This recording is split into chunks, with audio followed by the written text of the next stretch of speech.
Let's go. I wake up to a little bit of drool on my pillow, feel like it's gonna be a bad day. Yeah, I'm tired of shit, and the coffee ain't hit yet. Damn, ain't that great. dañ ñëwoon tey pour rendre ko hommage di gis tamit di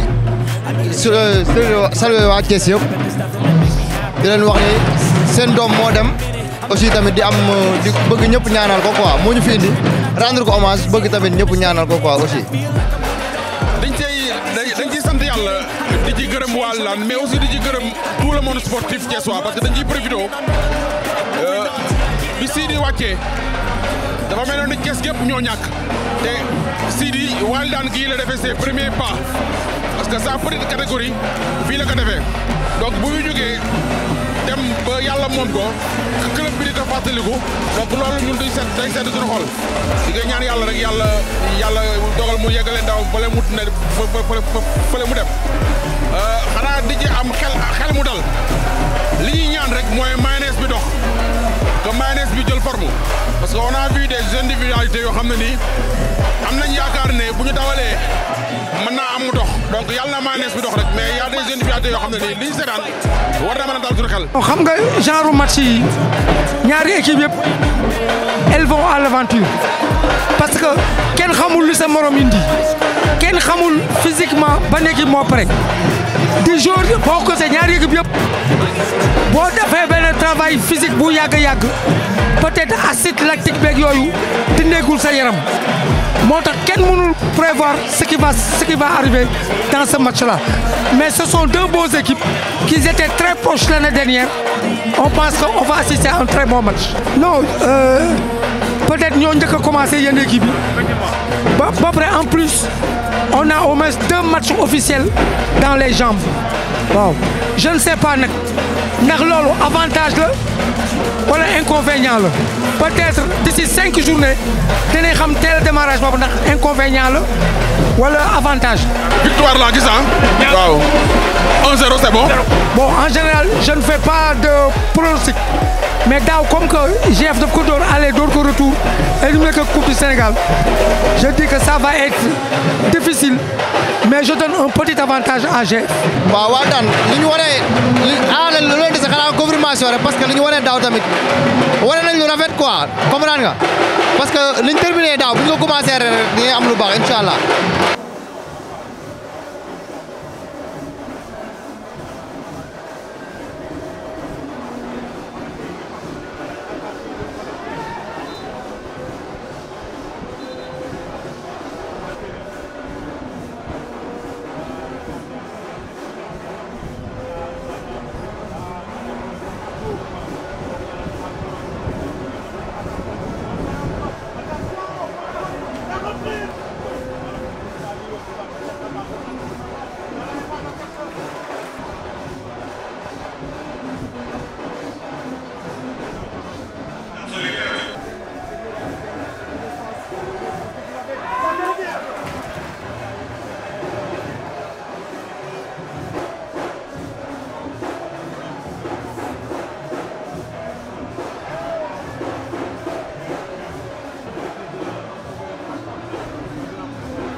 Wow, c'est un très bon match hein, pour une première journée de championnat entre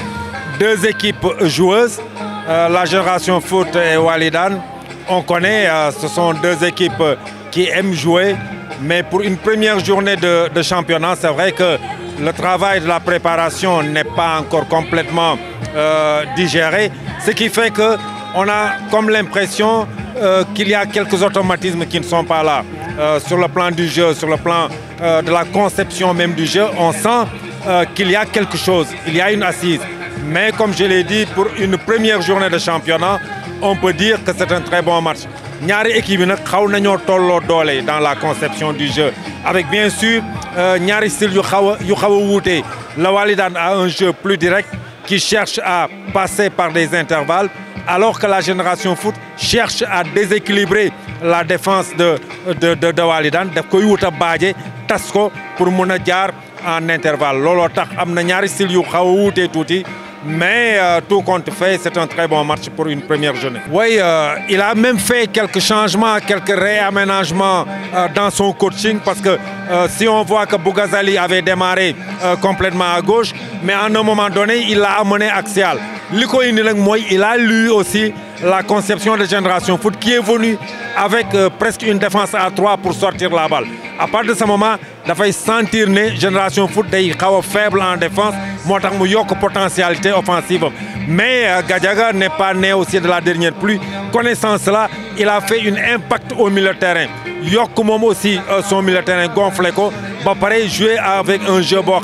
d'aller directement à l'attaque pour ne pas permettre à Sélé d'utiliser ces trois attaquants avec un Bougazali qui joue presque comme un neuf tournant. Oui, je pense que si nous avons deuxième mi-temps, l'entraîneur deuxième mi-temps,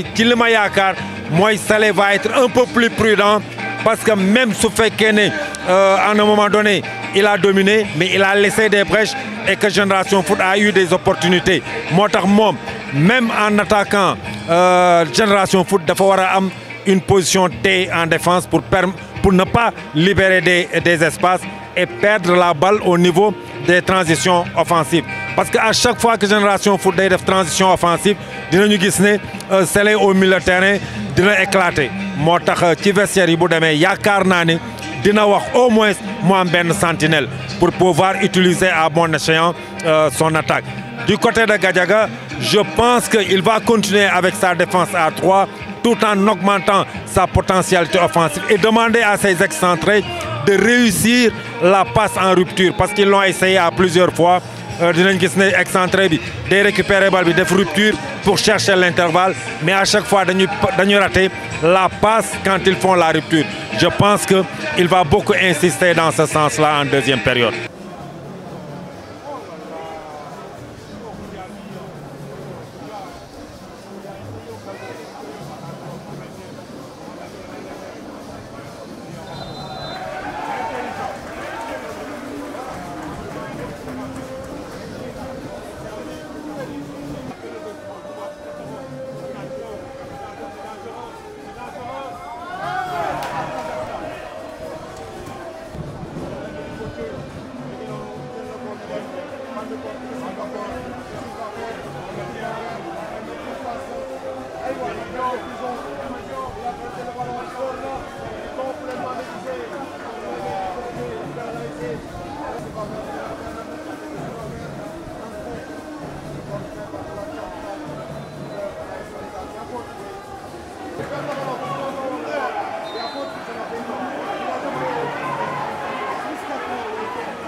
waaw match bu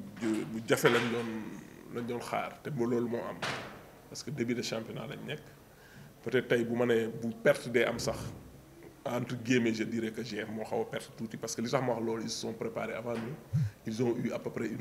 12 ou 13 matchs dans leur jambe dont 2 matchs de Ligue des Champions. Aujourd'hui au niveau du rythme ils pouvaient nous faire mal mais j'ai vu mes gosses tenir le coup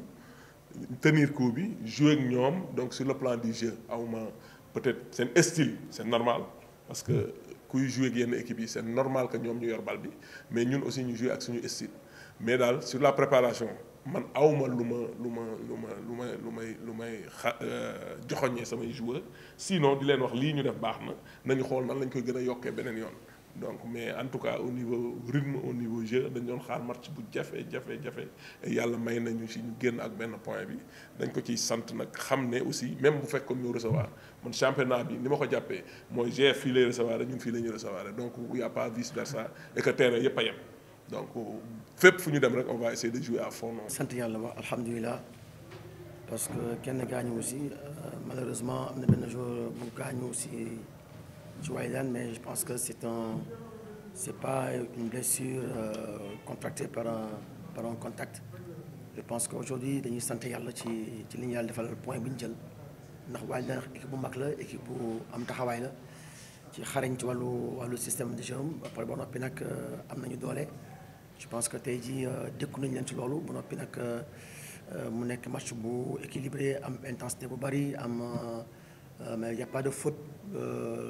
intentionnelle. Je pense que ça s'est joué avec la plus grande sportivité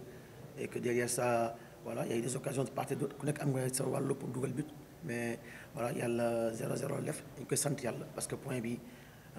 baax la pour ñun dañ ciy sant yàlla bu baax a baax ñaan yàlla que mu jik ñu match biir ñëw ñu am yeneen point incha allah. waaw comme ni ma waxoon sànq rek peut-être au niveau de l'impact physique awma dara lu ma envier GF tey jii ku xool match bi y a aucun moment boo xam ne mun nañ ne Wydad dafa baissé sur le plan physique maintenant nag ñaari équipe la yoo xam ne bokkuñu style tey jii GF a beaucoup plus de moyens que Wydad de garder ses joueurs si ce n'est bu fekkee dañuy nekk Sénégal de garder ses joueurs mais aujourd'hui tey bu ma amee 4-5 joueurs wala 3-4-5 ténors yoo xam ne ñoo ngi woon ci man daaw ren ñu dem ci yeneen équipe yoo xam ne ci ñoom laay jonganteel donc il y a une question qu'on doit se poser mais maintenant mooy li may wax rek peut-être au niveau des automatismes au niveau du jeu c'est normal parce que GF c'est une équipe déjà prête qui a eu bu am du jouer ay dizaines de matchs ou douzaines de matchs si ay tànkam dont ñaari match yoo xam ne Coupe d'Afrique la donc sur le plan physique forcément mu am moment boo xam ne ñoom ñooy dominer mais des fois on n'a pas comme li ma koy faral di waxee kiiwuñu du ñànki sax mais amuñu lu ñu ciy regretter donc li ñu mënoon a am def nañ ko je dirais bravo aux joueurs bravo à la population de Thiès qui a répondu présent que ñun on va essayer de tout faire malgré les moyens bi nga xam ne moom la ñuy am de représenter dignement la région de Thiès d'abord avant de penser à Wydad pour que ñu mën a figurer dans ce championnat-là mais daal au niveau du jeu je crois que on peut s'améliorer c'est normal automatisme c'est normal mais au niveau de l'impact physique man doon naa xaar que sama joueurs yi gën a souffrir mais heureusement même bu ma perdre un cadre au bout de 20 minutes 25 minutes je crois que après joyanti nañ ko et yàlla may nañu ci ñu génn ci ak benn point bi. bu ñuy dugg xamoon nañu mën nañ jaar ci ñett wala ñeent ça dépend ci lu ñuy équipe boobu di indil rek tey bu ñu tàmbalee ñett yi waa sama naataango waa